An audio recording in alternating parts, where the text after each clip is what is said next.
نحمد ونصلي على رسوله الكريم أما بعد رب اشرح لي صدري ويسر لي أمري واحلل عقدة من لساني يفقهوا قولي ربي زدني علما. آپ لوگوں کو آواز آ رہی نا؟ جی میم الحمدللہ آواز آ رہی. چلیے ٹھیک ہے، اگر نہیں آ رہی تو کوئی ایک بول دیجئے پھر. ہاں انشاءاللہ. ربي يسر ولا تؤثر وتمم بالخير وبك نستعين يا فتاح ربي زدني علما. رب اشرح لي صدري ويسر لي امري واحلل عقدة من لساني يفقهوا قولي. الحمدللہ ثم الحمدللہ. اللہ کا لاکھ لاکھ شکر و احسان ہے کہ اللہ نے ہمیں قرآن کی چھوٹی سی ہماری اس کوشش سے اس کو سمجھنے کی صلاحیت ہمارے اندر پیدا فرمائے. اللہ ہماری مدد فرمائے.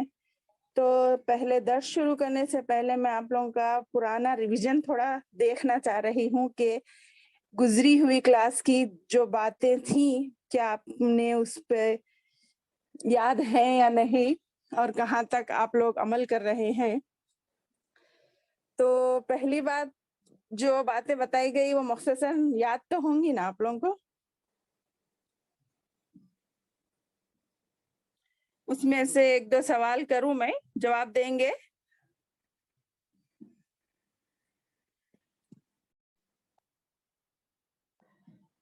تو آج ہمارا دوسرا درس ہے سورہ بقرہ، جس کا افتتاح آج ہم کریں گے. اس کی پہلی ایک رکوع پڑھیں گے ہم انشاءاللہ آج. اس سے پہلے میں آپ کو جو سورہ فاتحہ میں بندے کا تعلق اللہ سے جو بتائی تھی، اس میں جو سب میں اہم چیز ہم جس کو قرآن سے سیکھے ہیں فرسٹ کلاس میں وہ توحید تھا. تو توحید کی 3 قسمیں، اس کے بارے میں آپ کو مختصر بتاتے ہوئے میں آگے بڑھنا پسند کروں گی. تو پہلے جان لیے کہ توحید کی 3 قسمیں ہوتی ہیں. ٹھیک ہے؟ توحید معلوم ہے نا؟ اللہ کو ایک جاننا اور ماننا. واحد سے توحید بنا ہے. اللہ کو ایک جاننا بھی ہے اور اس کو ماننا بھی ہے. یعنی اللہ ہی کی ماننا، اللہ کی بھی ماننا نہیں. یہ الفاظ میں دیکھیے کتنا فرق پیدا ہو جاتا ہے. اگر ہم کہیں اللہ کی بھی مانتے ہیں بولے تو ہمارے اندر سے توحید چلی گئی، ہم مخلص نہیں رہے. بلکہ اگر ہم کہیں اللہ ہی کی مانتے ہیں تو ہمارے اندر توحید ہے. تو الفاظ کو غور کرتے جائیے. تو اسی توحید واحد سے جو توحید بنا اور توحید کا اقرار کرنے والا موحد کہلاتا ہے. ٹھیک ہے؟ موحد. تو الحمدللہ ثم الحمدللہ ہم تمام موحد ہیں، اللہ کو ایک جانتے بھی ہیں اور الحمدللہ مانتے بھی ہیں. تو اس کی قسمیں آپ لوگوں نے بہت جگہ بہت سے بیانوں میں سنی ہوگی. میں اس کو پھر سے آپ لوگوں کے سامنے مختصر بیان کرنا چاہتی ہوں کہ اصل توحید ہمارے اندر موجود ہے یا نہیں. اور ہے تو اس میں شیطان اپنے چالاکیوں سے ہماری توحید کو بگاڑنے کی سب میں زیادہ کوشش کرے گا میری بہنوں. کیونکہ وہ جانتا ہے اگر انسان کے اندر توحید آ جائے نا تو کیسا بھی کامیاب ہو سکتا. تھوڑی سزا اور جزا کے بعد کمپلسری اللہ تعالیٰ توحید والے کو جہنم میں نہیں رکھیں گے. وہ توحید والے کے لیے اللہ کے رسول کی سفارش بھی ہوگی. جو ہم مانتے نا اذان کے بعد کی دعا پڑھنے والے کے لیے اللہ کے رسول سفارش کریں گے، تو وہ سفارش کن لوگوں کے حق میں قبول ہوگی؟ جو موحد ہوں گے. اللہ کے رسول ان لوگوں کے بارے میں سفارش کریں گے جو توحید پرست ہوں گے. شرک اور شرک کی ملاوٹیں جس کے اندر آئیں گی اللہ ان کو ہرگز کبھی معاف نہیں کریں گے. تو اسی لیے شیطان ہمیں توحید میں کئی اپنی چالاکیوں سے، اپنی دھوکہ دہی سے، کئی طریقوں سے ہمارے اندر توحید کو بگاڑنے کی کوشش کرتا ہے. اسی لیے الفاظ کا لحاظ رکھنا بھی ہمارے لیے بے حد ضروری ہے. تو اسی اہمیت کو جانتے ہوئے میں نے آپ کے سامنے یہ توحید کی 3 قسموں کو بتانا ضروری سمجھا ہے. تو سنیے، توحید کی 3 قسمیں ہیں. پہلی قسم توحید ربوبیت. اور آپ لوگ جانتے ہیں رب کی جو میں نے تعریف کی تھی پہلی کلاس میں. توحید ربوبیت کیا ہے؟ جس کو جیسی جتنی اور جس وقت، یہ 4 چیزیں بولی تھی نا، جس کو، جیسی، جتنی اور جس وقت جو ضرورت ہے اس کو پورا کرنے والا، پورا کرنا ربوبیت ہے، اور وہ پورا کرنے والا رب ہے، اور ہمارا رب اللہ ہے. تو ایک تو توحید ہے یہ توحید ربوبیت. دوسری توحید ہے توحید الوہیت. میں اب یہ سمجھاؤں گی اس کے بارے میں، پہلے نام یاد رکھ لیجیے آپ لوگ. لکھنا چاہنے والے لکھ بھی سکتے ہیں اپنے مین پوائنٹس کی شکل میں. توحید کی 3 قسمیں ہیں. نمبر 1 توحید ربوبیت، نمبر 2 توحید الوہیت، نمبر 3 توحید اسماء و صفات. تو پہلی توحید ربوبیت کا ایک مطلب اس طرح بھی سمجھ سکتے ہیں آپ کہ اس کائنات کا خالق، پیدا کرنے والا، مالک اور رازق اور مدبر صرف اللہ تعالیٰ ہے. دیکھ رہے نا 4 چیزیں آئی میں بولے جیسا. خالق ہمارا اللہ تعالیٰ پیدا کرنے والا ہے. مالک ہر چیز کا اختیار اس کے ہاتھ میں ہے، ہمارے ساتھ جو چاہے کرے. رازق رزق دینے والا ہے، ہمارے کو جتنا اور جیسا رزق دینا چاہتا ہے وہ اللہ جانتا ہے. اور مدبر یعنی کب دینا، کیسا دینا، کس طریقے سے دینا، یہ بھی اللہ ہی جانتا ہے. تو یہ توحید ربوبیت کہلاتا ہے. اس توحید کو ہم سب الحمدللہ مانتے ہیں، حتیٰ کہ مشرکین بھی اس کے قائل تھے. اللہ کے رسول کے زمانے میں شرک کرنے والے بھی توحید ربوبیت کے قائل تھے، یعنی ماننے والے تھے. یعنی تمام یہ چیزیں جو میں گنائی آپ کو، وہ چیزوں کا صرف اور صرف اللہ ہی مالک ہے، بلکہ تو اللہ کے رسول کے زمانے کے مشرکین بھی مانتے تھے. مگر وہ شرک کس میں کرتے تھے؟ آگے دیکھیے، قرآن نے بھی مشرکین مکہ کا اس اعتراف کو نقل کیا ہے. کیا بتایا کہ توحید ربوبیت کو وہ ماننے والے تھے. اے پیغمبر، ان سے پوچھے کہ تم کو آسمان اور زمین میں رزق کون دیتا ہے؟ تمہارے کانوں اور آنکھوں کا مالک کون ہے؟ اور بے جان سے جاندار کو اور جاندار سے بے جان کو کون پیدا کرتا ہے؟ اور دنیا کے تمام کاموں کا انتظام کون کرتا ہے؟ یہ باتیں پوچھئے آپ مشرکین سے بول کے جب اللہ تعالیٰ اللہ کے رسول کو کہے تو سب نے مشرکین نے کیا کہا؟ بالکل جھٹ سے جواب دے دیا کہ یہ سب کرنے والے اللہ ہے. وہ مانتے تھے توحید ربوبیت کو، مگر انہوں نے گڑبڑ کس میں کی؟ دیکھیے دوسرے مقام پر اللہ تعالیٰ نے فرمایا اگر آپ ان سے پوچھیں کہ آسمان و زمین کا خالق کون ہے تو یقیناً کہیں گے اللہ. یہ اس چیز کا اعتراف کرتے تھے. اب دوسری چیز ہے توحید الوہیت. توحید الوہیت کا مطلب یہ ہے کہ تمام عبادات کی اقسام مستحق صرف اللہ تعالیٰ ہے. یعنی عبادتوں کی جتنی بھی قسمیں ہیں وہ سب کی سب اللہ کے لیے ہے. اس میں ان لوگوں نے گڑبڑ کی. مشرکین نے کیا کیا؟ تمام کی تمام اللہ کے لیے مخصوص نہیں کی، بلکہ رکوع کرنا، سجدہ کرنا، دعائیں مانگنا، یہ تمام عبادت کی قسمیں ہیں نا، اس میں ان لوگوں نے ملاوٹ کی، اللہ کے ساتھ دوسروں کو شریک کیا. یعنی وہ اللہ کے نیک بندے ہیں، ہم سے زیادہ دیندار، پرہیزگار، نیک ہیں، ان سے مانگیں گے تو وہ اللہ سے سفارش کریں گے بول کے وہاں سے بگاڑ شروع ہوا توحید الوہیت میں. ٹھیک ہے، اور آگے بھی دیکھیے اس میں بھی. تو پھر سے میں کہہ رہی ہوں توحید الوہیت کا مطلب یہ ہے کہ عبادات کی تمام اقسام کا مستحق صرف اللہ تعالیٰ ہے، اور عبادت ہر وہ کام ہے جو کسی مخصوص ہستی کی رضا یعنی اس کی خوشنودی اور اس کی ناراضگی کے خوف سے کیا جائے، یعنی اس کے ڈر سے. جیسے نماز، روزہ، حج، زکوٰۃ صرف یہی عبادت نہیں ہے، بلکہ مقصود میں بولی نا دعا، التجا کرنا، نظر و نیاز کرنا، اور کسی کے سامنے ہاتھ جوڑ کر کھڑے ہونا، یا کسی کے سے اتنا ڈرنا کہ اس کے اللہ کے برابر کھڑا کر دینا، اس سے لالچ رکھنا وغیرہ وغیرہ. تو یہ تمام کام اگر ہم اللہ کے لیے مخصوص کریں گے تو توحید الوہیت بھی ہمارے اندر آ جائے گی. اگر اس میں سے اگر ہم تھوڑی چیزوں کو دوسروں کے لیے مخصوص کریں گے، مثلا خبر پرستی یا لوگوں سے ڈرنا یا لوگوں کی باتوں میں اتنا وہ ہو جانا کہ اللہ کے برابر ان کو کھڑا کر دینا.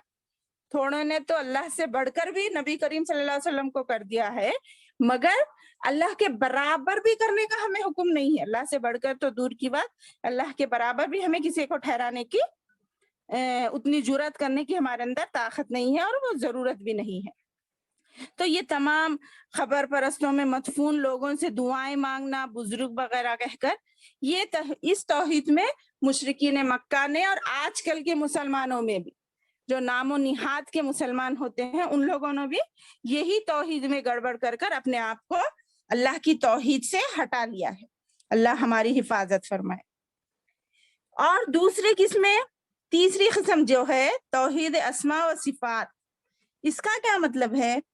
توحید اسماء و صفات یعنی اللہ تعالیٰ کی جو نام اور جو اس کی کوالٹیز ہیں، صفات قرآن اور حدیث میں بیان ہوئی ہیں، ان کو بغیر کسی تعویل کے اور تحریف کے اور تشبیہ کے اور تمثیل کے اور تعطیل کے. دیکھیے اس کے معنی، دیکھیے یہ ہارڈ ورڈز دکھ رہے ہیں آپ لوگوں کو، میں اس کے معنی بتا دیتی ہوں. تعویل کرنا یعنی اس میں تبدیلی پیدا کرنا، یعنی کہ نہیں یہ اللہ تعالیٰ جو کام کر رہے ہیں اس میں کسی اور کا بھی دخل ہے. اللہ تعالیٰ تنہا یہ کام نہیں کر سکتا، وہ اس کو کوئی اور بھی ملا کے کر سکتا. اپنی طرف سے اس کے بارے میں تعویلیں پیش کرنا، کہ اپنی دلیلیں دینا، اپنا مائنڈ چلانا، یہ جو کہ حرام ہے، نہیں کر سکتے ہم. اللہ کی بارے میں خاص کر دنیاوی معاملات میں نہیں بول رہی میں، بلکہ اللہ کے ناموں اور اس کی صفات کے بارے میں. اور تحریف یعنی بدل دینا، تحریف کرنا یعنی یہ ایسا نہیں ایسا ہے. جیسا کہ پہلے کی کتابوں میں وہ پہلے کے لوگوں نے، پہلے امتیوں نے جو موسیٰ توریت زبور انجیل آئی تو اس میں تبدیل اور تحریف کی ہے نا، ویسا کر دینا. یا تشبیہ دینا، تشبیہ یعنی مماثل بتانا کہ تم ان کے جیسے ہے، یعنی اللہ کے برابر کسی کو تشبیہ دینا کہ آپ بھی آپ کے اندر بھی وہی کوالٹیز ہیں جو اللہ کے اندر ہے. اللہ غیب کا جانتا ہے، آپ بھی غیب کو جانتے ہیں، ایسا کسی کو تشبیہ دینا، مماثل کھڑا کرنا. تمثیل بھی وہی معنی ہے، یعنی تمثیل میں بھی مثال دیتے، آپ کیسے ہمدرد ہے جیسا اللہ ہے. ماں باپ کو بھی بولنے کا حق نہیں ہے ہمیں. ماں باپ ہمارے پہ جو ہمدردی کرتے اس ہمدردی سے بڑھ کے تو کوئی نہیں کر سکتا نا.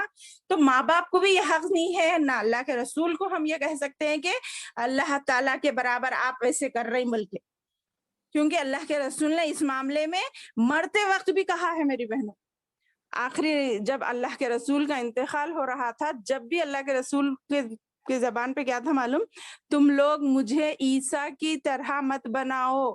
جیسا ہی عیسیٰ علیہ السلام کا انتقال ہوا تو ان کو اللہ بنا کر وہ لوگوں نے پوجا شروع کر دی. اس طرح مجھے مت کرو، بلکہ میں اللہ کا بندہ ہوں، مجھے اللہ کا بندہ ہی رہنے دو. یہ بتا رہے تھے، یعنی توحید مضبوط کر رہے تھے اللہ کے رسول آخری وقت میں بھی مسلمانوں کی. اسی لیے ان لوگ اتنے مضبوط صحابہ بنے. پھر تعطیل کرنا یعنی اس میں کچھ کمی کر دینا، بڑا چڑھ کے بھی بولنا نہیں ہے اور کمی بھی کرنا نہیں ہے اللہ کے ناموں میں اور اس کی صفات میں. تو سمجھ رہے نا، یہ توحید اسماء و صفات کہتے ہیں اس کو. جو باتیں اللہ کے لیے ثابت ہے اس کو پورے یقین اور عقیدے کے ساتھ ماننا اور اس کی شان کے لائق ہے سمجھنا. اس میں اپنا مائنڈ نہیں چلانا. اللہ کی باتوں میں دخل اندازی انسان کے لیے جائز نہیں ہے، حتیٰ کہ نبی کے لیے بھی جائز نہیں تھی. ہم تو بہت دور کی بات ہے، نبیوں کو بھی یہ جرات نہیں تھی کہ وہ اللہ کے معاملے میں اپنی کوئی بات پیش کر سکے. بس وہ جو اللہ کا حکم ہوتا تھا وہی لوگوں تک پہنچا دیتے تھے. تو سمجھ گئے نا یہ 3 مثالیں اللہ کے لیے. الحمدللہ. جی میم الحمدللہ. کون سی 3 صفات ہیں اللہ کی؟ توحید کی کتنی قسمیں ہیں؟ 3 کون سی؟ ربوبیت، الوہیت، اسماء و صفات. ویری گڈ، ماشاء اللہ، سبحان اللہ. توحید ربوبیت، توحید الوہیت، توحید اسماء و صفات. یہ جو مختصر آپ لوگوں کو سمجھ میں آنا، کہیں سنے تو کیا بول رہی ہیں نہیں معلوم ہے، بلکہ ایسا نہیں سمجھنا، بلکہ میں مختصر بتائی. چلیے اب اپنے درس کی طرف چلتے ہیں. اعوذ باللہ السمیع العلیم من الشیطان الرجیم. اللہ کی پناہ میں ہم سب آتے ہیں شیطان مردود سے، اور شروع کرتے ہیں اللہ کے نام سے. الف لام میم ذالک الکتاب لا ریب فیہ ھدی للمتقین. دیکھیے میں ایک ایک آیت پڑھوں گی، اس کا ترجمہ بتاتے جاؤں گی. آپ لوگوں کو الحمدللہ اتنا تو معلوم ہی ہے کہ الف لام میم یہ کیا ہے؟ حروف مقطعات ہیں. قرآن کے 29 سوروں کے شروع میں یہ حروف مقطعات آئے ہیں، جن کا صحیح معنی و مطلب سوائے اللہ تعالیٰ کے کوئی نہیں جانتا. معلوم نا؟ بس ان کے اوپر ایمان لانا یہ ہے، اور ان کو علیحدہ علیحدہ پڑھے جانے والے حروف کہتے ہیں. ان کے بارے میں، ان کے معنی کے بارے میں کوئی مستند روایت نہیں آئی ہے، یعنی کوئی صحیح حدیث اس کے یہی معنی ہوتے ہیں بلکہ اللہ کے رسول سے ثابت نہیں ہے، بلکہ یہ متشابہات میں سے ہیں. اور یہ متشابہات کیا ہیں؟ ہم سورہ آل عمران کے شروع میں انشاءاللہ اس کی تفسیر پڑھیں گے.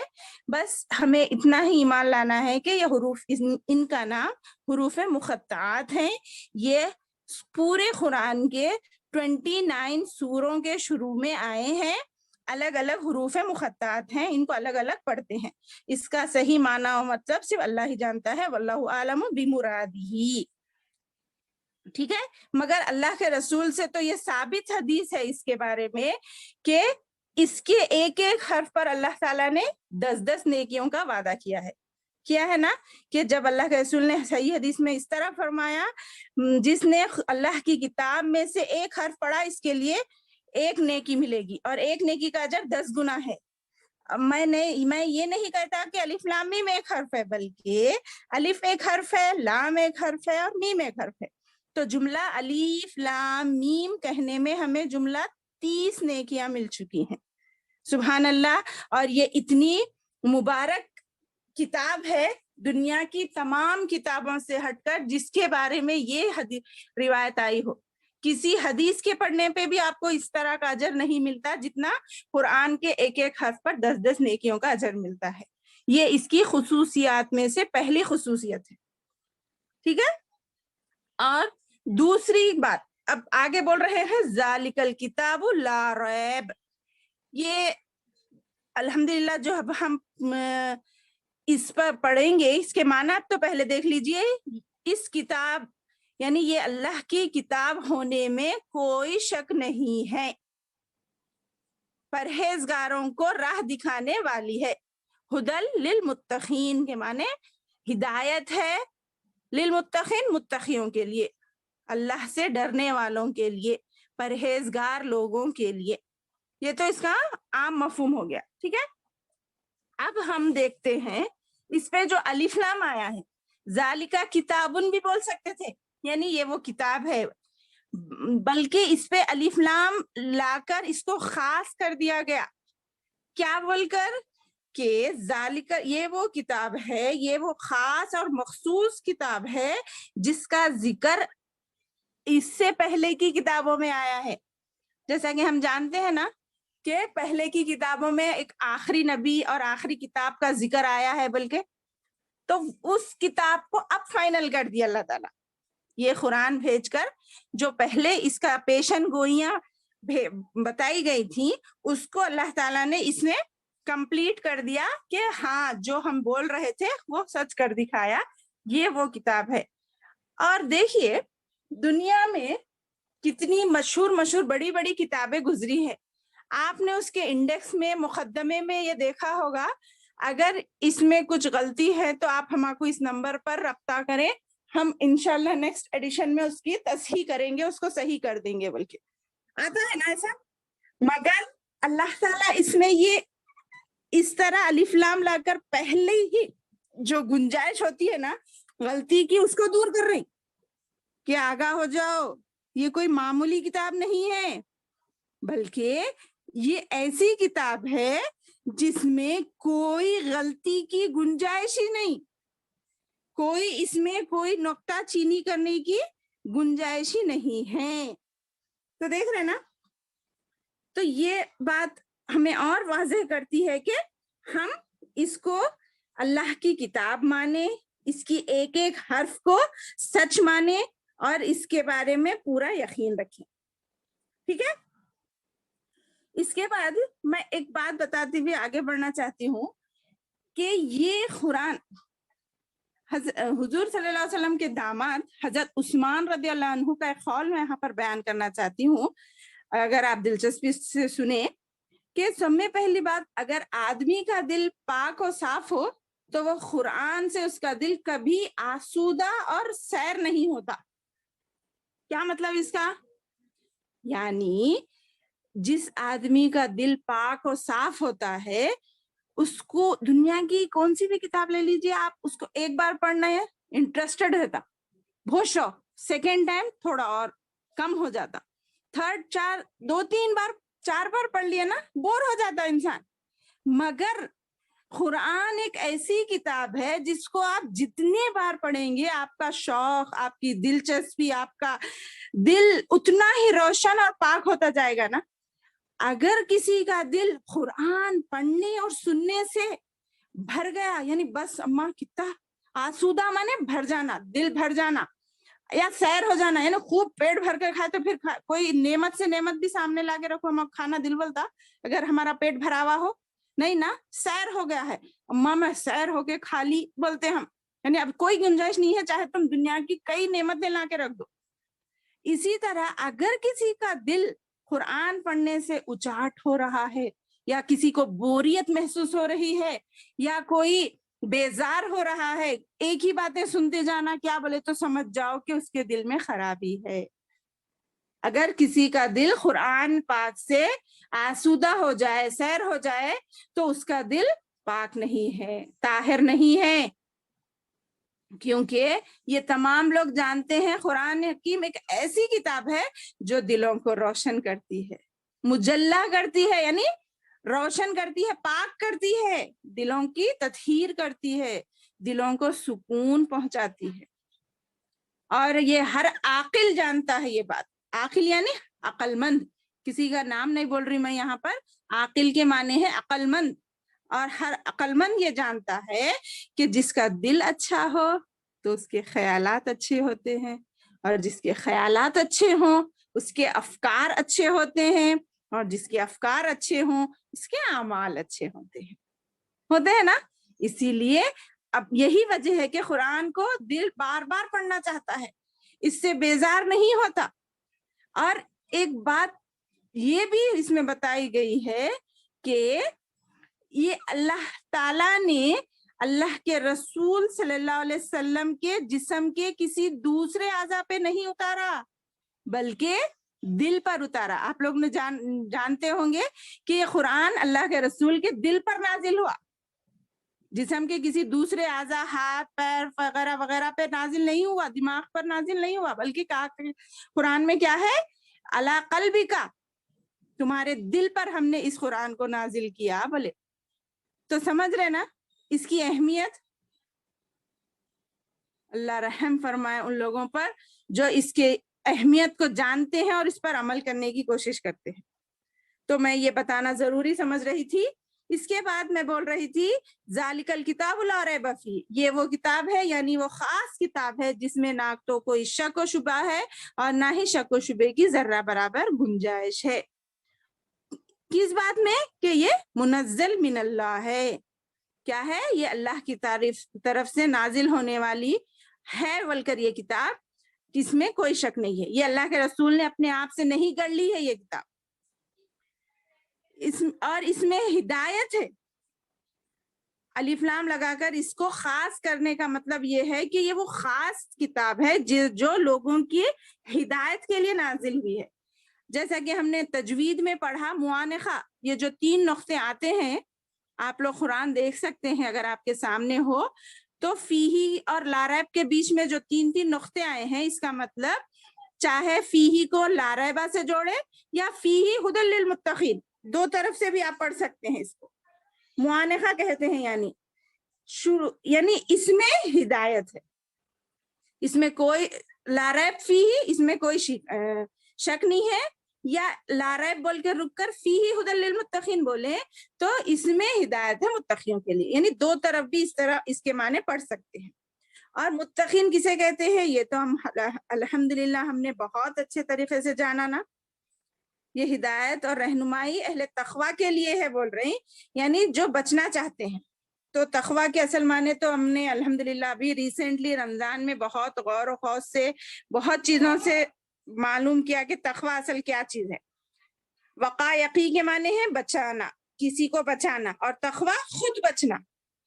سمجھ رہے؟ تقویٰ خود بچنا. کن چیزوں سے بچنا؟ اللہ کی ناراض کرنے والی چیزوں سے بچنا، اللہ سے دور ہونے والی چیزوں سے بچنا. اور جن لوگوں کے اندر فطرت سلیمہ ہوتی ہے، یعنی فطرت سلیمہ کس کو کہتے ہیں؟ جو نیچرالٹی. آپ نے ایک حدیث میں سنا ہوگا کہ اللہ کے رسول صلی اللہ علیہ وسلم نے فرمایا کل بنی آدم علی فطرت الاسلام، یعنی دنیا میں آنے والا ہر بچہ اسلام کی فطرت پر پیدا ہوتا ہے. کیوں؟ ہمیں آگے قرآن میں بتایا گیا ہے کہ اللہ تعالیٰ نے اب پہلے پر ہمیں جب پیدا کیا، آدم علیہ السلام کو پیدا کرنے کے بعد ان کو سامنے لا کر پوری دنیا کے جتنے قیامت تک پیدا ہونے والے انسان ہیں، چاہے وہ مسلمان ہو، کافر ہو، کون سے بھی مسلک کے ہوں، ان تمام کی ہماری اولاد آدم کو پیدا کر کے یہ گواہی لی کہ تم ایک اللہ کو مانتے ہو کیا نہیں. تو ان تمام نے گواہی دے دی کہ ہاں، قالوا بلا شہیدنا، ہم نے گواہی دی کہ آپ ہی ہمارے کریٹر ہیں، آپ ہی ہمارے پیدا کرنے والے ہیں. تو اس بنیاد پر دنیا میں آنے والا بچہ فطرت اسلام پر آتا ہے، مگر اس کے والدین اس کو یہودی بنا دیتے ہیں یا مجوسی بنا دیتے ہیں یا نصرانی بنا دیتے ہیں. یعنی یہ جو الفاظ ہے یہودی، مجوسی، نصرانی جب کے زمانے کے تھے. اگر آج ہم اس بات کو اس طرح سمجھے، کوئی ہندو بن جاتا ہے، کوئی سکھ بن جاتا ہے، کوئی فلانے مذہب کا بن جاتا ہے، تو یہ اس کے والدین کے گھر میں رہنے سے نا، جو جس گھر میں پیدا ہوگا وہ اس گھر کا، اس مذہب کا ماننے والا بنتا ہے. تو اسی لیے اس بنیاد پر تمام انسانوں کے اندر اللہ تعالیٰ نے یہ صلاحیت رکھ دی ہے، فطرت سلیمہ کہتے ہیں اس کو، جن کی میں اخلاقی حس موجود ہوتی ہے کہ کیا چیز صحیح ہے، کیا چیز غلط ہے. کیونکہ وہ فطرت سلیمہ کس کی وجہ سے؟ عقل کی بنیاد پر ہمیں اللہ تعالیٰ نے اشرف المخلوقات بنایا نا. تو وہ جانتا ہے، کافر وہ ہو، مسلمان بھی ہو، بھلائی کیا ہے، برائی کیا ہے، یہ جانتا ہے. اب اس کو اختیار دے دیا گیا اللہ تعالیٰ نے، جو قرآن کے کو صحیح مانے، اس کی باتوں پر یقین کرے، اس کو سوچے سمجھے اور اپنے لیے صحیح راستہ بنائے. تو وہ لوگ فطرت سلیمہ کو پا کر اپنے اللہ کی ہدایت کو، جیسا کہ میں نے یہ بھی کہا تھا ہدایت کی 2 قسمیں ہیں، ہدایت ارشاد، ہدایت توفیق. اس کو دوسرے معنی میں آپ سمجھنے کی کوشش کریں تو ہدایت ارشاد کو ہی جو اللہ کے رسول ہمیں سکھاتے ہیں کہ صحیح کیا ہے، غلط کیا ہے، یہ سب کے پاس آ گئے نا، الحمدللہ سب کو معلوم ہو گیا کہ کیا صحیح ہے کیا غلط. یہ ہدایت علم کہتے ہیں اس کو، دوسرے معنی میں ہدایت علم کہتے ہیں. اور اس کے بعد ہدایت ارشاد توفیق، جو اس علم کی بنا پر ہدایت عمل کرنے لگے، جو علم اس کے پاس آ رہا ہے، جس طریقے سے صحیح علم، غلط علم نہیں بول رہی میں، بلکہ جو دینی اور صحیح علم، قرآن اور حدیث کا علم جس کے پاس آئے، وہ اس پر عمل کرتے ہوئے جنت تک پہنچ جائے، یہ ہدایت توفیق ہے، جو یہ اللہ کے ہاتھ میں ہے. اور یہ ہدایت اللہ تعالیٰ کن کو دیتا ہے؟ جس کے دل میں ہدایت کی طلب اور تڑپ ہو. تو وہ ہدایت عمل ایک ہوا، ہدایت علم ایک ہوا. ہدایت علم اللہ کے رسول جو ہمیں سکھا کر گئے، اور دنیا میں تمام لوگوں کے پاس ہے، یہ صحیح کیا ہے، غلط کیا ہے، کون سا راستہ کس طرف لے جاتا ہے. اور ہدایت عمل، یہ علم آنے کے بعد جو ہم اپنے آپ کو اسی ہدایت پر جمے رہنے کے لیے جو کہتے ہیں، اس کو کہتے ہیں. ٹھیک ہے؟ اب دیکھیے اس کی ایک مثال کے ذریعے سمجھیے کہ ایک انسان بینا ہے، یعنی دیکھنے والا ہے، ایک انسان اندھا ہے. تو ایک انسان، تو سورج تو نکلتا ہے دنیا میں، وہ صرف دیکھنے والوں کے لیے نکلتا ہے، اندھوں کے لیے بھی، سب کے لیے نکلتا ہے نا سورج. مگر فائدہ اس سے کون اٹھاتے ہیں، یہ بات دیکھنا ہے. اندھے فائدہ اٹھاتے ہیں سورج سے یا دیکھنے والے فائدہ اٹھاتے ہیں؟ دیکھنے والے نا.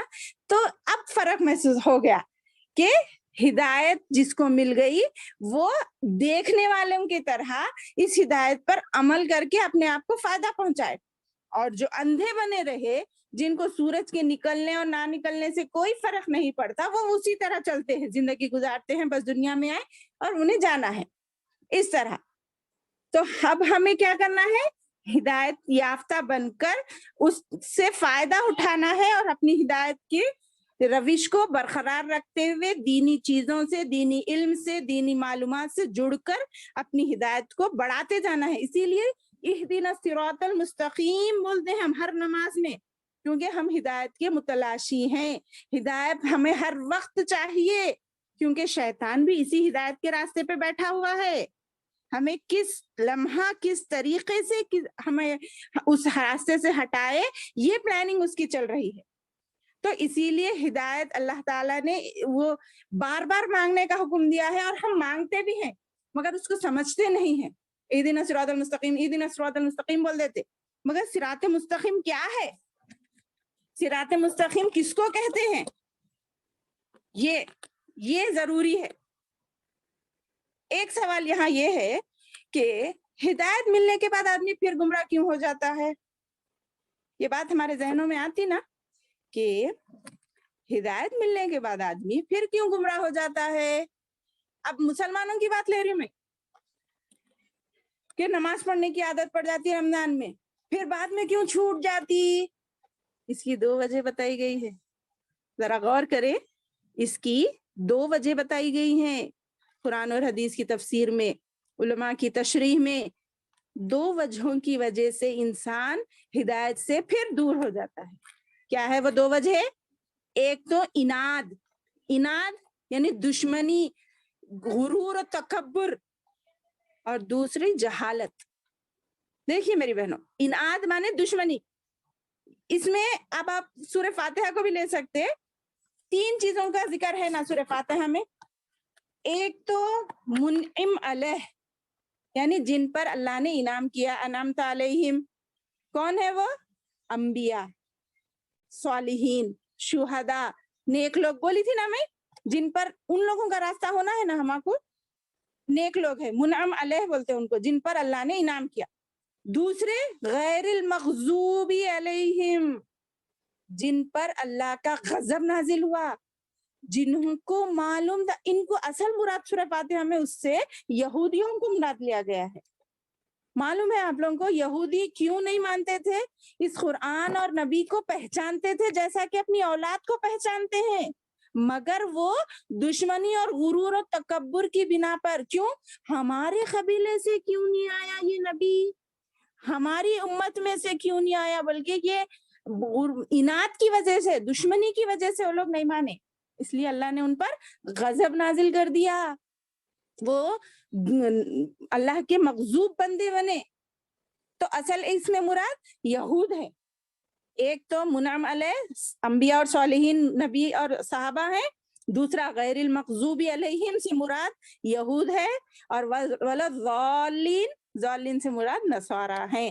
ضالین کس کو کہتے ہیں؟ جن کو علم ہی نہ ہو, جہالت کی وجہ سے وہ ہدایت نہیں ملتی ان کو, بس وہ نابینا کی طرح جیتے ہیں, دنیا میں آتے ہیں, کھاتے پیتے, بس یہی زندگی ہے سمجھ کر چلے جاتے ہیں. ان کو علم کی فکر بھی نہیں ہوتی, کوشش بھی نہیں کرتے. وہ سمجھ رہے نا جو میں نے سوال کیا, ہدایت ملنے کے بعد گمراہ کیوں ہوتا ہے انسان؟ 2 چیزوں کی وجہ سے ہوتا ہے, ایک تو اناد اور دوسری جہالت. اناد دشمنی یہ تھی یہودیوں کی کہ وہ ہمارے قبیلے سے کیوں نہیں آیا, ہم نے مانتے اس کی وجہ سے. اور جہالت نصارہ تھے, یعنی ان کو معلوم ہی نہیں کیا ہدایت ہے, کیا صحیح ہے, کیا غلط ہے. چلو آئے جانوروں کی طرح زندگی جیے, کھائے پیے, بچے پیدا کرے, کھائے, چلے گئے اس طرح. تو جس کو علم نہ ہو وہ جہالت کی وجہ سے ہدایت سے دور ہو جاتا ہے, جس کو علم نہ ہو وہ جہالت کی وجہ سے ہدایت سے دور ہو جاتا ہے. اور جس کو علم رکھنے کے باوجود عمل نہیں کرتا, میں ان کی بات کیوں سننا, انہوں صحیح بول رہے ہیں یا ہمارے علماء صحیح بول رہے ہیں, ان کی آج کے ماحول کے حساب سے بتا رہی ہوں میں بات. ہماری مرضی کریں گے, ابھی وقت بہت ہے. یہ جو اپنے اندر غرور و تکبر سوچتے ہیں نا, اس سے لیے اور ایک بات یہاں پر سن لیجئے، جان بوجھ کر جو قرآن سے دور رہتے ہیں، اگر علم آ گیا تو عمل کرنا پڑتے، بلکہ ان کے بارے میں ابن قیم رحمت اللہ علیہ فرماتے ہیں 3 دن تک جو قرآن کو نہ پڑھے وہ قرآن کو مہجور کرنے والا ہوگا۔ یہ سمجھ میں نہیں آیا ہوگا، پھر سے بولتی دیکھیے، یعنی صراط مستقیم کی تفسیر میں یہ بات بتائی گئی ہے کہ ایک اللہ کے رسول صلی اللہ علیہ وسلم صراط مستقیم کی تفسیر میں عبداللہ بن عباس رضی اللہ عنہ بیان کرتے ہیں کہ صراط مستقیم کیا ہے؟ هو القرآن۔ صراط المستقیم هو القرآن، یعنی صراط مستقیم سیدھا راستہ پورا کا پورا قرآن ہے۔ عربی میں اس کی تفسیر یہ ہے، اے اذا کنت مع القرآن فانت علی صراط المستقیم، یعنی اس کا مطلب یہ ہے کہ جب تم قرآن کے ساتھ ہو تو تم سمجھ لو گویا کہ صراط مستقیم پر ہو۔ اگر آپ قرآن کے ساتھ ہیں تو آپ صراط مستقیم پر ہیں۔ اب ذرا سوچئے، ہم میں سے کتنے لوگ صراط مستقیم پر ہیں؟ اس کی تفسیر میں اور ایک ابن قیم جو ولی نام ہے، انہوں رحمت اللہ علیہ نے فرمایا کہ اگر کوئی آدمی 3 دن تک تلاوت قرآن نہ کرے تو سمجھ جاؤ کہ اس نے قرآن کو چھوڑ دیا۔ اللہ اکبر، اللہ اکبر۔ دیکھ رہے میری بہنوں، 3 دن تک، یہ تفسیر بتا رہی ہوں میں، اللہ کے رسول کی بات، یعنی وہ لوگ قرآن کو کتنی اہمیت دیتے تھے کہ قرآن سے جڑ کر رہنے کے لیے کس طرح تگودو کوششیں کرتے تھے کہ انہوں نے یہ مطلب نکال لیا منیمم اگر کوئی 3 دن تک قرآن نہ پڑھے تو وہ قرآن کو چھوڑنے والا ہو جائے گا۔ اور ہمارا حال دیکھیے کہ ہم رمضان میں قرآن کھلی، میں سب کے لیے نہیں بول رہی ہے بات، جو میجورٹی جو دنیا میں دیکھتے ہیں، عقل مند انسان جو دیکھ کر سمجھتا ہے، اس کے بارے میں بتا رہی ہوں۔ میں کسی کا نام نہیں لے رہی ہوں، کسی کی فرقے کا نام نہیں لے رہی ہوں، کسی کا نام نہیں، بلکہ جو میجورٹی دکھتی ہے، نظر آتی ہے خود بخود، اس بارے میں بہتی ہوں کہ جو قرآن رمضان میں جو کھلتا ہے پھر رمضان تک آج تک پھر نہیں کھلتا، تو ان کا حال کیا ہوگا؟ ان کے لیے سنیے کیا عذاب ہے۔ آپ سب کو جانتے ہیں نا کہ اللہ کے رسول قیامت میں شفاعت کریں گے۔ وہیں دوسرا دعویٰ یہ بھی ہے، صحیح حدیث میں یہ بھی آیا ہے کہ اللہ کے رسول صلی اللہ علیہ وسلم فرماتے ہیں وقال الرسول یا ربی ان قوم اتخذوا هذا القرآن مہجورا۔ یہ قرآن کی آیت دل پڑھ رہی ہوں میں، یہ حدیث کچھ نہ عربی نہیں پڑھ رہی میں، بلکہ قرآن کی آیت پڑھ رہی ہوں۔ یا قال الرسول، اللہ کے رسول فرمائیں گے کہ یا ربی ان قوم اتخذوا هذا القرآن مہجورا، میری قوم نے اس قرآن کو مہجور کر دیا، یعنی چھوڑ دیا تھا۔ تو اس کی تفسیر میں ابن قیم نے یہ فرمایا کہ جو منیمم 3 دن تک قرآن کی تلاوت کھول کر نہیں کرتا، گویا وہ قرآن کو چھوڑنے والا ہے۔ تو چھوڑنے والے کے لیے کیا ہے؟ اللہ تعالیٰ، اللہ کے رسول اس کے خلاف عدالت میں مقدمہ درج کریں گے۔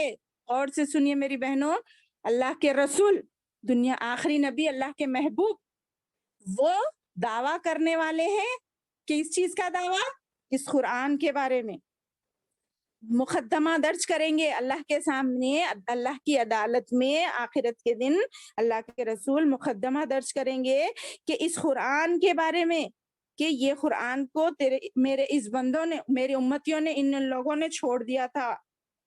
تو کیا وہ اللہ تعالیٰ خاموش بیٹھ جاتے چھوڑ دیے تو؟ ان کا دعویٰ مقدمہ سنتے نہیں، کون کون اس میں آتے بلکہ دیکھتے نہیں، پوری تفسیر نہیں ہوتی وہاں پر ہماری۔ اللہ اکبر، اللہ اکبر۔ ہم کتنے دور ہیں دیکھیے بہنوں، میں جب اس کی تفسیر پڑھ رہی ہوں، سن رہی ہوں، تو رونگٹے کھڑے ہو رہے ہیں، پھر ہم اس سے دور ہو جا رہے ہیں 1 ہفتے کے لیے۔ کیا کوئی دعویٰ کر سکتا ہے گارنٹی ڈنکے کی چوٹ پر کہ نہیں میں روز اتنا قرآن پڑھتی ہوں اور اس کا ترجمہ سمجھنے کی کوشش کرتی ہوں. آپ میں سے میرا سوال ہے یہ, کوئی ڈنکے کی چوٹ پر مجھے جواب دے سکتی ہے اب کہ ہم اتنا کمپلسری روز بروز پڑھتے ہیں سوائے ان ایام کے جس میں پڑھنا نہیں ہے؟ اگر ہے الحمدللہ ثم الحمدللہ, بہت اچھی بات ہے, بہت بہت خوشی کی بات ہے. اگر نہیں ہے تو یہ ہدایت کا ٹرننگ پوائنٹ ہے, سمجھیے ہمارے لیے. یہ موقع اللہ نے دیا ہے, جس کے خوش نصیب بندے ہیں ہم, جس کی وجہ سے ہمیں آج یہ موقع ملا ہے کہ ہم اس بات کو جانیں, کیونکہ ایمان ہی دل کا عمل ہے. ایمان معلوم ہے نا, ہم ایمان رکھتے ہیں نا. الحمدللہ. الحمدللہ. تو انشاءاللہ میرا کسی کو نقطہ چینی کرنے کا ہرگز دل کی گہرائیوں سے بول رہی ہوں. اگر میری باتوں سے کسی کو تکلیف پہنچ رہی ہے تو میں دل سے معافی مانگتی ہوں, مگر یہ بتانا میرا فرض ہے. ورنہ جو علم میں نے حاصل کیا ہے اس کے بارے میں اگر میں آخرت کے بارے میں پوچھی جاؤں گی اس بنیاد پر. نہیں میم, آپ ہم کو غلط سے جگا رہے ہیں, اس لیے معافی تو ہم کو مانگنا چاہیے. نہیں انشاءاللہ نہیں, شیطان ہے بولی نا, میں کوئی بھی کسی کے دل میں ٹیڑھا پن ڈال سکتا ہے کسی کے خلاف, چاہے میں ہی کیوں نہ ہوں, کہ آپ بہت بول رہے انہوں کتنے عمل میں ہے, بلکہ آپ کے دل میں آ سکتا ہے. مگر جو بات میں انشاءاللہ کہوں گی اس پر عمل کرتی ہوئی آپ کو اس کی طرف بتاؤں گی. کیونکہ اگر کوئی صرف زبان سے اقرار کرے اور دل سے عمل نہ کرے تو اس کی بات کی کوئی ویلیو نہ رہتی. یہ بات یاد رکھیے آپ لوگ, یہ بات یاد رکھیے کہ اگر کوئی صرف منہ سے اقرار کرتا ہے اور دل سے اس پر عمل نہیں کرتا تو اس کی بات کی کوئی ویلیو نہیں رہتی. میم وہ انسان میں اتنا کانفیڈنس بھی نہیں آتا جتنا آپ کانفیڈنس سے بول رہے. جی الحمدللہ ثم الحمدللہ, جزاک اللہ خیر. تو اس لیے اس بنیاد پر اللہ ہماری مدد فرمائے, ہمیں اس قرآن کو روزانہ کم سے کم 2 سے 3 آیتیں ہی ترجمے کے ساتھ پڑھنے والا بنا دے انشاءاللہ ثم انشاءاللہ. چلیے آگے بڑھتے ہیں. تو فجر کے وقت بولے تھے نا جی. ہاں, اور اس میں خاص وقت یہ بھی بیان کیا گیا, ماشاءاللہ ہماری بہن نے ہمیں اس طرف توجہ دلائی ہے الحمدللہ, کہ یہ فجر میں جو قرآن پڑھا جاتا ہے وہ گواہی دینے والا بھی ہے. کیونکہ قرآن کی آیت ہے ان قرآن الفجر کان مشہودا, بے شک جو قرآن فجر میں پڑھا جاتا ہے وہ اللہ کے سامنے حجت بنے گا, اللہ سے گواہ وہ کرے گا کہ اللہ اس کو بخش دے, اس کی چھوٹی موٹی غلطیوں کو معاف کر دے, یہ روز مجھے فجر میں پڑھا کرتا تھا, گواہی دے گا. تو انشاءاللہ ہم آج سے یہ ارادہ کرتے ہیں, مصمم ارادہ, کہ ہم فجر کے بعد کچھ نہ کچھ قرآن ضرور پڑھیں گے, اور وہ مجہول لوگوں میں شامل ہونے سے بچیں گے جن کے بارے میں اللہ تعالیٰ نے, اللہ کے رسول مقدمہ درج کریں گے کہ اللہ ان لوگوں کو پکڑیے, ان کے بارے میں باز پوچھ کیجئے. کیونکہ وہاں پر انصاف ہوگا نا, وہاں پہ ہمدردی, رحم, الرحیم کی صفت بھی ہوگی, الرحمن بھی ہے. اللہ تعالیٰ دنیا میں بولی نا میں الرحمن ہے, آخرت میں رحیم بھی ہے. مگر کیا بولے مالک یوم الدین سے کیا بول دیے گئے کہ اپنے آپ کو بڑھ چڑھ کے کچھ بھی عمل کر لو, معاف ہونے والے مت سمجھو, بلکہ رحمان اور رحیم کے بعد مالک یوم الدین آیا, یعنی کہ ایک دن آنے والا ہے جس میں تمہارے اعمال کی جانچ پڑتال ہوگی. اس دن سے ڈرو, بالکل آزادی کے باہر مت نکل جاؤ اللہ کی حدوں سے, بلکہ اس دن سے ڈرو. اور ایمان ہی یقین, دیکھیے اب میں آگے بتاؤں گی کہ یقین کس کو کہتے ہیں. بہت اچھی بات ہے, دیکھیے کیا بول رہے تھے ہم, ہدی للمتقین. متقی کون ہے معلوم ہو گیا نا, کہ اللہ سے ڈرنے والے ہر وقت. اور آگے بتا رہے ہیں, اس کے بعد کیا بتا رہے ہیں, متقیوں کی صفت, الذین یؤمنون بالغیب وَيُقِيمُونَ الصَّلَاةَ وَمِمَّا رَزَقْنَاهُمْ يُنْفِقُونَ. دیکھ رہے, یہ آگے کی آیت ہے. وہ لوگ متقی وہ لوگ ہیں اصل میں جو ایمان لاتے ہیں غیب پر, اور قائم کرتے ہیں نماز کو پورے آداب اور لحاظ سے, وَمِمَّا رَزَقْنَاهُمْ يُنْفِقُونَ اخفا ہے یہاں. اور جو کچھ بھی ہم نے ان کو رزق دیا ہے اس میں سے خرچ کرتے ہیں. انفاق فی سبیل اللہ.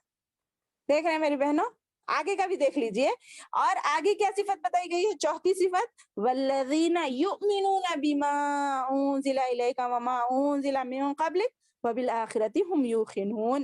یہاں تک سمجھیں گے اب اپن کہ اور وہ لوگ جو ایمان لاتے ہیں جو کچھ ان کی طرف نازل کیا گیا اور ان سے پہلے نازل کیا گیا، یعنی ہمارے کو ایمان باللہ، ایمان مفصل سکھایا گیا نا، آمنت باللہ وملائکتہ وکتبہ ورسلہ، یہ پڑھتے نا ہم بچپن میں سکھا دیتے. دیکھو ایمان مفصل، ایمان مجمل بول کے.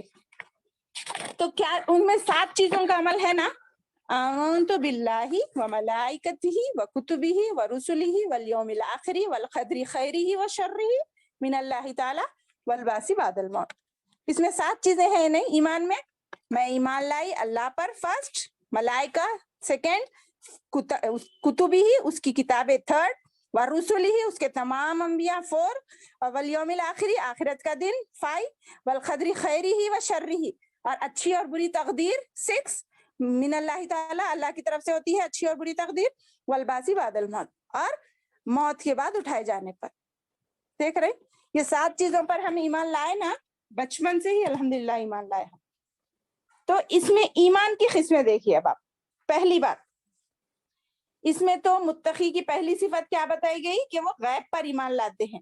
ہم نے اللہ کو دیکھا نہیں، رسولوں نبیوں کو، پہلے کے نبیوں کو بھی نہیں دیکھا، جنت کو بھی نہیں دیکھا، دوزخ کو بھی نہیں دیکھا، وحی کو نہیں دیکھا، مگر ہم نے ان تمام امور غیب پر اپنی عقل سے اور اپنے پورے حواس سے یقین کرتے ہیں نا کہ یہ تمام چیزیں ہیں بول کر الحمدللہ. عذاب قبر بھی ہے اور جنت بھی ہے، دوزخ بھی ہے بول کے ہماری عقل اس کو مانتی ہے. پھر اس کے بعد دوسری صفت کیا ہے؟ اقامت الصلاۃ، یعنی پابندی سے اور سنت نبوی کے مطابق نماز کا اہتمام کرنا. کون سی ویسی نماز نہیں، سنت نبوی کے مطابق.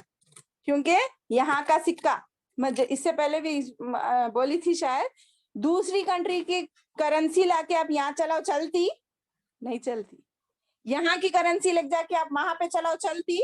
ریال یہاں نہیں چلتے، ہمارے 1000 2000 کی نوٹ وہاں سعودی میں نہیں چلتی. اسی طرح اللہ کے یہاں جس عمل پر بھی نبوت اللہ کے رسول صلی اللہ علیہ وسلم کی مہر لگی ہوئی نہ ہو، یعنی اس میں اللہ کے رسول کا جیسا عمل نہ ہو، انہوں کرے جیسا ہم کرے تو وہ قبول ہوگا نا. تو جس عمل پر بھی اللہ کے رسول کی مہر لگی بھی نہ ہو وہ عمل قبول نہیں ہوتا. تو اسی لیے بول رہے نماز بھی کیوں نہ ہو، ایمان بھی کیوں نہ ہو، اگر وہ سنت نبوی کے مطابق نہ ہوگا تو وہ اللہ کے یہاں قابل قبول نہیں ہوگا. اور انفاق یہاں پہ مختصر پہلے بول کے میں پھر ایمان کی 3 چیزیں بتاتی ہوں. ایمان انفاق کا معنی یہاں عام ہے، یعنی صدقہ زکوٰۃ کے معنی میں نہیں لیا نا، زکوٰۃ پیسے والوں پر ہی بول رہے ہیں اللہ تعالیٰ خرچ کرو بلکہ نہیں ہے یہاں.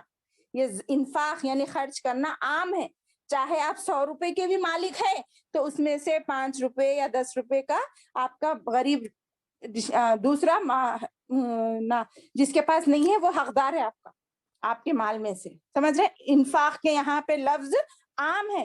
تمام صدقات لے لیجئے جس میں زکوٰۃ بھی آ جاتی اور نفل چیزیں بھی آ جاتی، نفل صدقات و خیرات بھی آ جاتی. سمجھ رہے نا؟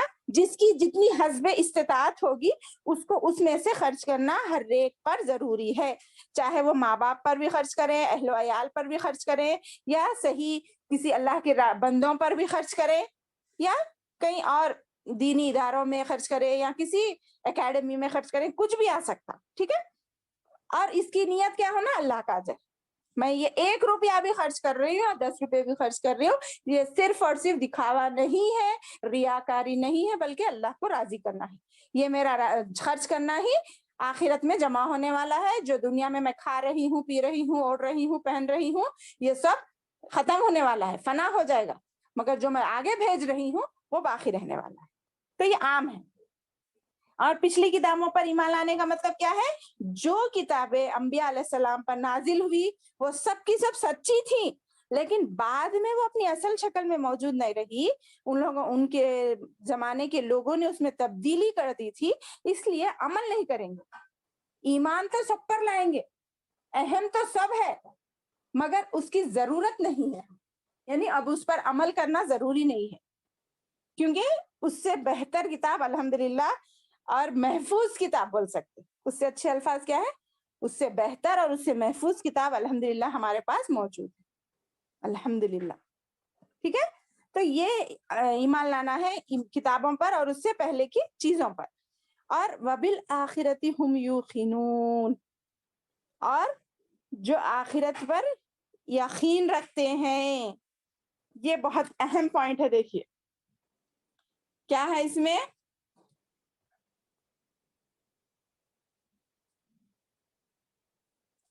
یہاں اہل ایمان کا انجام بتایا گیا ہے، جو ایمان لانے کے بعد تقوی اور عمل اور عقیدہ صحیح کا اہتمام کرتے ہیں، محض زبان سے اظہار ایمان کو کافی نہیں سمجھتے، بلکہ آخرت میں رضا الہی اور اللہ کی رحمت و مغفرت کا حصول اس کے لیے کب ہے، جب وہ اپنے اعمال اور جوارح سے اس کا اظہار کرے. پہلی بات تو ایمان آپ لوگ جانتے ہیں یقین کا نام ہے نا،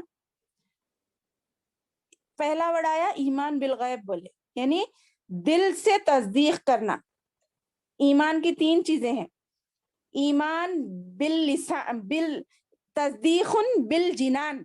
کیا بول رہے ہیں، ایمان کیا ہے، تصدیق کرنا ہے اپنے دل سے، بالجنان یعنی دل سے ماننا ہے. میں بولی نا اللہ کو مانتے بھی ہیں، اللہ ہی کی مانتے ہیں.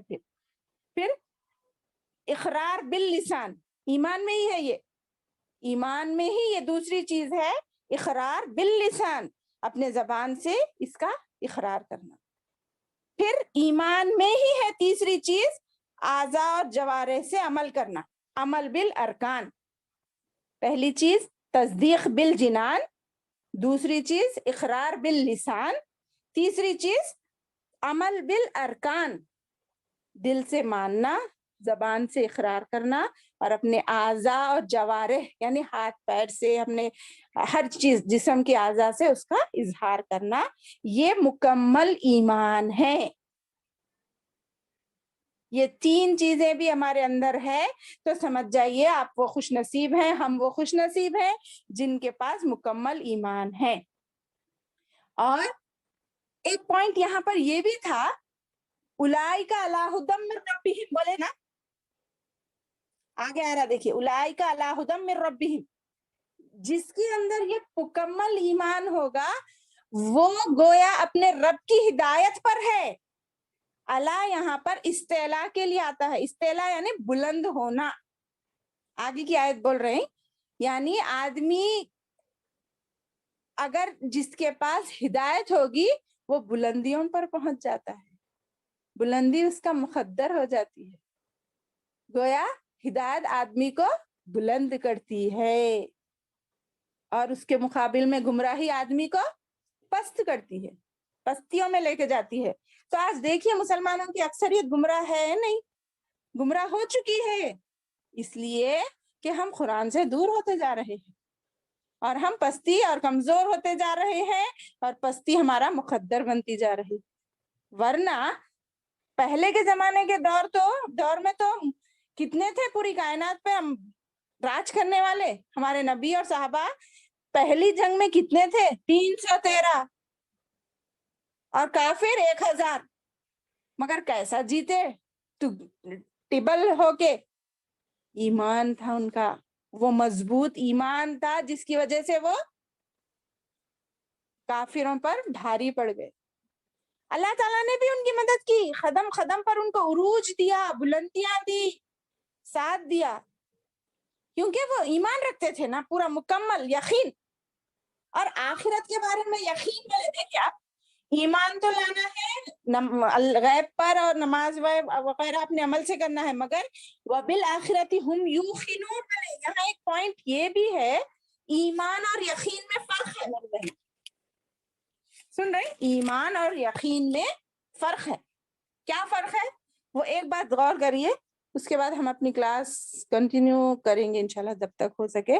آپ لوگ بور تو نہیں ہو رہے نا؟ نہیں نہیں باجی میم ہرگز نہیں ہو رہے وہ. الحمدللہ الحمدللہ، یہ تو ایمان والوں کی نشانی ہے ماشاءاللہ. چلیے تو دیکھیے ایمان اور یقین میں کیا فرق ہے.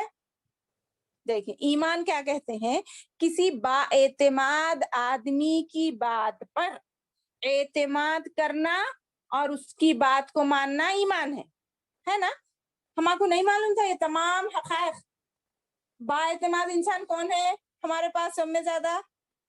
اللہ کے رسول صلی اللہ علیہ وسلم. نبی کو نبی مان کر اس کی بات ماننا یہ ہمارا ایمان ہے. مگر آخرت پر یقین ہونا چاہیے بول رہے ہیں. یقین کس کو بولتے معلوم؟ جس میں شک کی ذرہ برابر گنجائش نہ ہو. ایقان ہونا بھی بولتے ہیں اس کو، ایقان. اچھی اردو میں ایقان بولتے ہیں، ایمان اور ایقان. یقین سے ایقان بنا، یعنی نہ دیکھی ہوئی چیز کو اس طریقے سے مان لینا جیسا کہ آپ دیکھ رہے ہیں. مانتے ہیں نا ہم، جو میں ابھی بولی تھی جنت، دوزخ، عذاب قبر وغیرہ، وہی اللہ تعالیٰ، جو بھی باتیں ہیں یہ یقین ہے. اب دیکھیے ایک آدمی ہے بھائی، ایک بل کے پاس ٹھہر کے گھور رہا ہے وہ بل کو. تو اب ہم جیسے جا کے پوچھتے کیا ہوا آپ یہاں کیوں ٹھہرے ہیں؟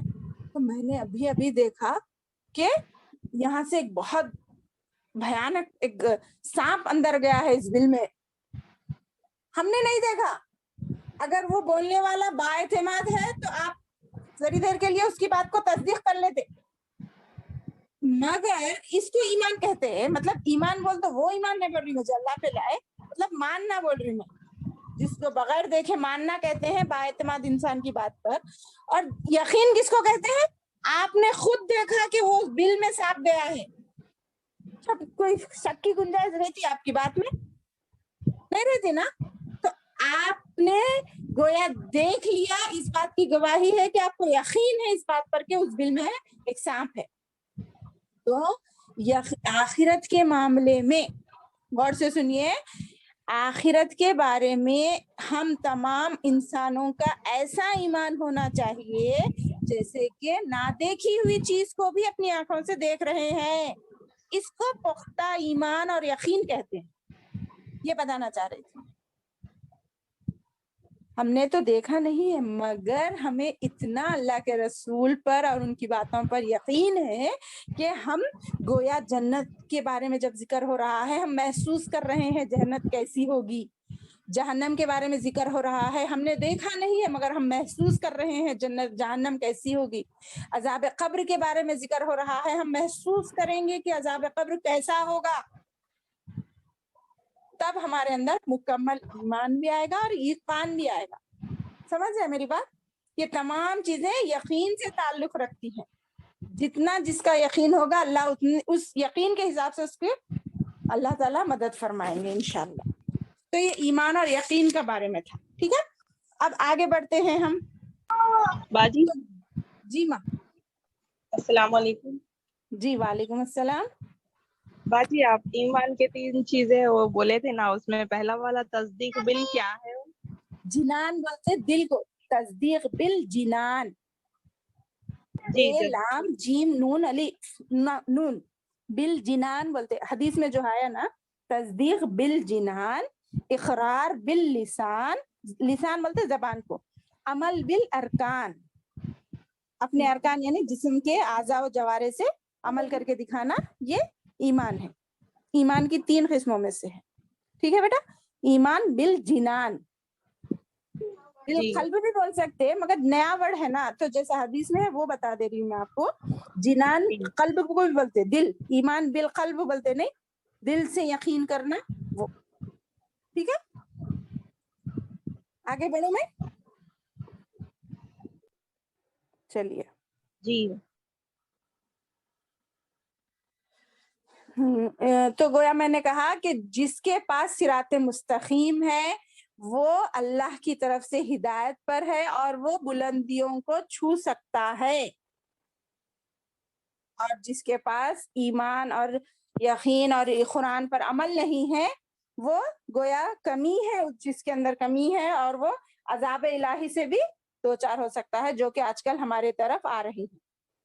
یعنی آج ہمارے مسلمانوں کا حال کیا ہو گیا ہے کہ ہمارے اندر دکھاوے کے نام کے مسلمان رہ گئے, ہم قول و عمل کے نہیں, صرف قول کے اور نام کے مسلمان ہو گئے ہیں, جس کی وجہ سے ہمارے اندر یہ عذابات آ رہے ہیں. اللہم احفظنا.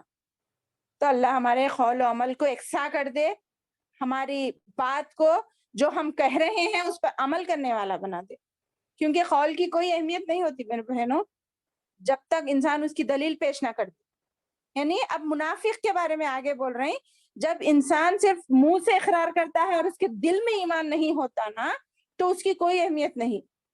صرف اسی زبان سے کچھ کہہ دینا اس کا ایمان مکمل نہیں ہوتا, بلکہ اس کے لیے عمل کی ضرورت ہوتی ہے. منافق کی تعریف میں ہی یہی بات کہی گئی ہے. منافق کس کو کہتے ہیں پہلے آپ وہ سن لیجئے, اس کے بعد ہم اپنی بات کو آگے بڑھائیں گے.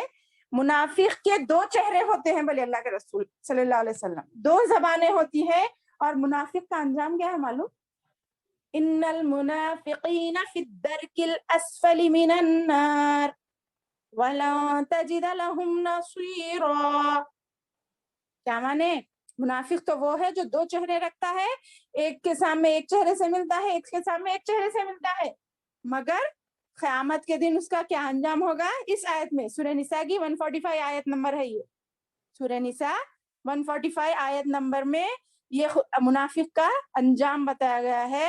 بے شک منافقین جہنم کے سب سے نیچے طبقے میں ہوں گے. وَلَن تَجِدَ, اور ہرگز بولتے ہیں, ہرگز کے معنی میں استعمال ہوتا ہے. ہرگز تجدہ, تم نہیں پاؤ گے ان کے لیے کوئی مددگار. یعنی کوئی کسی اگر چاہے گا بھی ان کے عذاب کو دیکھ کر رحم بھی کرنا چاہے گا, تو اللہ کہہ دے رہا وہاں تم ان کا کوئی مددگار نہ پاؤ گے. یہ ہے منافقت. بولے نا منافق کی 3 علامتیں ہیں دنیا میں. یہ منافق تو الحمدللہ اب نہیں ہے, سمجھو پتا نہیں ہے تو بھی اللہ عالم, نہیں بول سکتے ہم, مگر جو دنیا میں دو چہرے رکھتے نہیں, ایک سے ایک چہرے سے ملتے, ایک سے ایک چہرے سے ملتے, ان کے لیے بول رہے ہیں منافق کی 3 علامتیں ہیں. اذا حدث کذب, جب وہ بات کرے جھوٹ بولے. واذا وعد اخلف, اور جب وہ وعدہ کرے وعدہ خلافی کرے. واذا اؤتمن خان, اور جب اس کے پاس امانت رکھی جائے تو وہ خیانت کرے. یہ آج کل کا منافق ہے. جب اس سے بات کر رہا تو جھوٹ بولتا, اور جب اس کے پاس امانت رکھی جاتی تو اس میں خیانت کرتا, اور جب وعدہ کرتا تو وعدہ خلافی کرتا. اور ایک جگہ آیا ہے جب وہ جھگڑا کرے تو گالی گلوچ پر آ جائے, کسی سے بات چیت نہیں. اللہ محفظنا, اللہ تو ہماری حفاظت فرما. اللہ ہمارے اندر کیا کیا کمیاں ہیں, اللہ ہم جانے انجانے میں کتنی غلطیاں کر بیٹھتے ہیں, ہمیں احساس بھی نہیں ہوتا. اللہ اس منافقوں کے انجام سے ہماری حفاظت فرما. ہم نہ جانے کتنی غلطیاں کر بیٹھتے ہیں, اللہ تو جانتا ہے, ہمارے دل میں ویسی بات نہیں ہے. مولا تو ہماری مدد فرما. اللہ تو سمجھ رہے نا بہنوں, تو منافق کہتے ہیں تھے پہلے کے زمانے میں ہم ایمان لائے, مگر ان کے دل میں ان کے پاس کوئی عمل نہیں ہوتا تھا نا, تو ان کی کوئی اہمیت نہیں رہی. ان کے دلوں میں بیماری تھی. کون سی بیماری؟ وہ روحانی بیماری. دیکھیے کسی کو بخار آتا تھا نا, اب بھی دیکھیے ہم اگر ہمارے کو کوئی بخار آیا تو میٹھی چیز بھی ہمیں کڑوی لگتی نہ لگتی کیا؟ اس کا مطلب کوئی میٹھی چیز کڑوی ہے کیا بظاہر؟ نہیں, ہم سمجھنے لگتے, ہم ایسا محسوس کرنے بیٹھ جاتے کہ ہمارے کو خلاف عادت چیزیں محسوس ہونے لگتی. خلاف حقیقت بیمار انسان کو صحیح چیز بھی اچھی پسند نہیں آتی. تو منافق بھی ویسے ہی ہوتا, اس کو حق باطل نظر آتا اور باطل حق نظر آتا, سچ جھوٹ نظر. فون پہ بات کریں تو اب چلے جا کھانا کھانا میوٹ کر لو بیٹا. تو کیا بول رہی تھی؟ منافق کو حق باطل نظر آتا اور باطل کو حق نظر آتا, سچ جھوٹ نظر آتا, جھوٹ سچ نظر آتا, اور اس کی وہ تائید کرنے لگتا. تو اللہ ہماری حفاظت فرمائے ایسے منافقت سے, کیونکہ وہ جہنم کے سب سے نچلے درجے میں جانے والا ہے.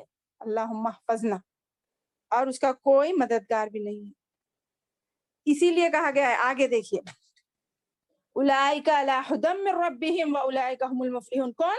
یہ جن کے اندر پہلے بولی نا الذین یؤمنون بالغیب ویقیمون الصلاۃ ومما رزقناہم ينفقون، یہ 5 جو صفاتیں بتائی گئی ہیں، وہ لوگ علی ھدی من ربہم ہدایت پر ہیں، اور اولئک هم المفلحون، اور وہی فلاح پانے والے ہیں. فلاح بولتے کس کو؟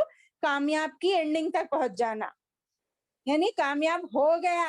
جیسے سورہ مومنون میں آیا نہیں، قد افلح المؤمنون، کامیاب ہو گئے، فیصلہ ہو گیا اس کے بارے میں کہ وہ کامیاب ہو گیا. مومن کون؟ جس کے بارے میں آگے آتے پوری صفات بتائی گئی ہے سورہ مومنون میں. تو فلاح اسی کو کہتے ہیں جو ہدایت پر آ گیا اور وہ پوری ہدایت کی ڈگریاں پا لیا. اللہ ہم تمام کو اس میں شامل کر دے انشاءاللہ انشاءاللہ. پھر ان الذین کفروا سواء علیہم انذرتہم ام لم تنذرہم. اب بچے کون؟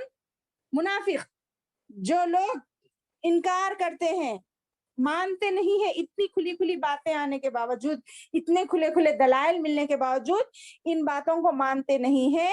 سواء علیہم، برابر ہے ان کے لیے. کیا برابر ہے؟ کہ تم ڈراؤ ان کو یا نہ ڈراؤ. انذرتہم، تم ان کو ڈراؤ، ام لم تنذرہم، یا تم نہ ڈراؤ ان کو. ختم اللہ علی قلوبہم وعلی سمعہم وعلی ابصارہم غشاوہ.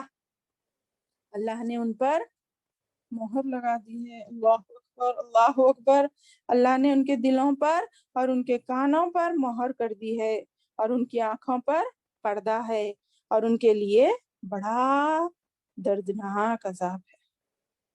وعلی ابصارہم غشاوۃ ولہم عذاب عظیم.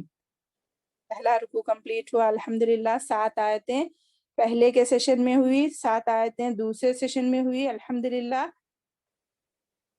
آپ لوگ غور کریے یہ کون مہر یافتہ لوگ ہیں. اب ہم غور کرتے ہیں نا کہ کتنے لوگ، ہمارے کو جو توحید سمجھ میں آئی، جو خبر پہ جانے والوں کو دیکھ کے ہم غور کرتے نہیں کیا ہوں گا وہ خبر میں مدفون انسان کیوں نہیں سمجھتا کہ وہ کچھ نہیں کر سکتا، کچھ طاقت نہیں ہے اس کی. نبیوں کو یہ اختیار نہیں تھا، ان لوگوں کو ان کے سامنے جا کے اتنے بڑے بڑے وہ مزار بنا رہے ہیں، اتنا جھک رہے ہیں، اتنا خرچ کر رہے ہیں. نہ ہم سوچتے نہیں گویا ان پر مہر لگ چکی ہے میری بہنوں. اللہ اکبر. وہ مہر لگنے کے بعد ان کا ہدایت پر آنا بہت ہی مشکل ہے. اس کا مطلب یہ نہیں ہے کہ ہم ان کے لیے ہدایت نہیں مانگنا، بلکہ دنیا میں کیا بولے معلوم، ہم کتنا بھی دعا مانگو، ہدایت دینا نہ دینا اللہ کے ہاتھ میں ہے. میری ایک بہن کا سوال تھا، میں جب میرے کو موقع نہیں مل سکا میں جواب دے سکوں کہ ہم کس کے لیے، اگر کسی کے لیے ہدایت کی دعا کتنا بھی مانگو بیکار ہے، اللہ نے چاہا تو دیتا نہیں. ہم مانگنا ہدایت. ہمارے رشتہ داری ہے بھائی، ہمارے پھپھو ہے، ہمارے خالہ ہے، انہوں خبر پرست ہے، ان کو جلتا ہوا دیکھ سکتے ہم دنیا کی محبت میں اگر دیکھو نہیں نا. تو ہدایت مانگنا ہمارا کام ہے، ہدایت دینا نہ دینا ان کے دل کے حساب سے اللہ عمل کرتا. یہ پوائنٹ غور کریے. ہمارے پھپھو ہو، ہمارے خالہ ہو، ہماری کوئی رشتہ دار ہو، تائی ہو، کوئی بھی ہو، اگر ان کے اندر کوئی غیر ہدایت چیز، غیر اسلامی حرکت ہم ان میں دیکھ رہے ہیں تو ان کے لیے دعا کرنا ہمارا حق ہے رشتہ داری ہونے کی بنیاد پر. اور ان کو ہدایت دینا نہیں دینا یہ اللہ کے ہاتھ میں ہے. ہم بول تو ہدایت مل گئی بلکہ نہیں بول سکتے ہم. ان کی دل کی کیفیت، دلوں کا جاننے والا تو اللہ ہے نا، تو ان کی دل کی کیفیت کیا ہے یہ وہ جانتے ہیں، اللہ تعالیٰ جانتا ہے، پھر اس کے حساب سے ان کے ساتھ ٹریٹمنٹ ہوتا. مگر ہم ہدایت مانگ سکتے. ہمارے جو بھی دنیا میں گمراہ لوگ ہیں نا، ہم امت مسلمہ کے لیے کئی کو مانگتے بھائی دعا. ہم تمہاری امت کے لیے دعا مانگتے نہیں مانگتے کہ اللہ ہمیں ہدایت دے، ہماری امت مسلمہ کو اس وبا سے بچا لے. کیوں؟ ہمارے کو ایک دوسرے کے جو ہم مسلمان بھائی بہن بنائے گئے ہیں اس اسلام کے رشتے کے حساب سے، اس لحاظ سے مانگ سکتے. پھر ان کے ساتھ کیا معاملہ کرنا ہے اللہ کی مرضی، ہم اس کے معاملے میں دخل نہیں دیتے، مگر ہدایت مانگنا ہے ہم سب کے لیے. ٹھیک ہے؟ تو اس طرح بول رہے ہیں. اور جن کو ہدایت ملی وہ الحمدللہ کامیاب ہے، اور جن کو ہدایت نہیں ملی وہ لوگ گویا ان پر مہر لگ چکی ہے. اب ان کا ٹھکانہ کیا ہوگا، ان کا کیا معاملہ ہوگا، یہ آخرت پر ڈیپینڈ کرتا ہے. اللہ ہماری حفاظت فرمائے. اللہ ہم تمام کو جو بھی چھوٹے چھوٹے غلطیاں ہم سے ہو رہے ہیں اس کو معاف کر دے اپنے رحم و کرم سے, اپنی رحمت سے. اے اللہ ہمیں جتنا بھی سن رہے ہیں, جتنا بھی پڑھ رہے ہیں, اس پر عمل پیرا ہونے والا بنائے. اے اللہ ہم جان بوجھ کر عمل نہیں کرتے مولا, ہمارے سے غلطی ہو جاتی ہے. اللہ ہم تیرے دربار میں ہاتھ اٹھا کر دعا کر رہے ہیں مولا, تو ہمارے ہاتھوں کو نیچے رکھنے سے پہلے ہماری دعاؤں کو قبول فرما, ہماری غلطیوں کو خطاؤں کو درگزر فرما, اور ہمارے لیے ہدایت کے راستے بنا, تاکہ شیطان ہمیں کسی بھی لمحہ غفلت میں نہ ڈالے اور ہمارے اعمال کو برباد نہ کر دے. اللہم انک نسألک الہدی والتقی والعفاف والغنی. اللہم انا نسألک الہدی والتقی والعفاف والغنی. اے اللہ ہماری ہدایت فرما, ہمارے اس پڑھنے کو, ہماری غلطیوں کو معاف فرما اور اس کو قبول فرما, اور جو ہمارے ساتھ شریک ہیں اللہ ہم تمام کو صحت و عافیت دے, ہماری مشکلوں کو آسان کر دے, ہمارے لیے بہتر سے بہتر آخرت کا توشہ تیار کرنے والے بنے, ہماری اولاد کو ہماری آنکھوں کی ٹھنڈک بنا. آمین ثم آمین. میں بہت جلدی بول دے رہی ہوں شاید. اللہ ہماری دعاؤں کو تو بہتر جانتا ہے, تو ہمیں اسے قبول فرما. اور معافی چاہتی ہوں, سب میں پہلے میں کوئی یہ حدیث بولنا تھا مگر میں بھول گئی کہ یہ قرآن کی سب میں بڑی خاصیت یہ بھی بتائی گئی ہے. اللہ کے رسول صلی اللہ علیہ وسلم نے فرمایا لا تجعلوا بیوتکم مقابر ان الشیطان ینفر من البیت الذی تقرأ فیہ سورۃ البقرہ. یعنی کیا معنی ہے دیکھیے اس کا. اللہ کے رسول صلی اللہ علیہ وسلم نے فرمایا اس کی خاص اہمیت ہے یہ, اپنے خبروں کو اپنے گھروں کو تم قبرستان نہ بناؤ. لا تجعلوا بیوتکم, تم نہ بناؤ اپنے گھروں کو قبرستان, بے شک شیطان بھاگتا ہے اس گھر سے جس گھر میں سورہ بقرہ اور آل عمران پڑھی جاتی ہے. سورہ بقرہ پڑھی جاتی ہے اور دوسری جگہ آل عمران کا بھی ذکر ہے. یہ دو صورتیں جہاں پڑھی جاتی ہیں اس گھر سے شیطان بھاگتا ہے, ہٹتا نہیں بلکہ دور بھاگتا ہے. تو روز ہمیں سورہ بقرہ اپنے فون میں اس میں لگانا چاہیے, چلتے پھرتے سننا چاہیے, اور تھوڑا فجر کے بعد پڑھنا بھی چاہیے ترجمے کے ساتھ. اللہ ہماری اس حدیث پر عمل کرنے والا بنائے. آمین ثم آمین. سبحان ربک رب العزت عما یصفون وسلام علی المرسلین والحمد للہ رب العالمین. ربنا تقبل منا انك انت السميع العليم وتب علينا انك انت التواب الرحيم. ربنا لا تزغ قلوبنا بعد إذ هديتنا وهب لنا من لدنك رحمة انك انت الوهاب. انشاءاللہ یہ آخری دعا جو میں پڑھی نا, ربنا لا تزغ قلوبنا, اس کی تفسیر میں اور اچھی بیان کروں گی نیکسٹ کلاس میں. آپ لوگ میرے ساتھ اسی طرح جڑتے رہیے اور اپنے پارٹیسپینٹ کی جو لسٹ کو بڑھاتے رہیے انشاءاللہ, تاکہ ہماری بات دور دور تک پہنچ سکے. آمین ثم آمین. سبحان اللہ و بحمدہ, سبحانک اللہم و بحمدک, ونشہد ان لا الہ الا انت نستغفرک ونتوب الیک. جزاک اللہ خیرا کثیرا. کوئی سوال ہے؟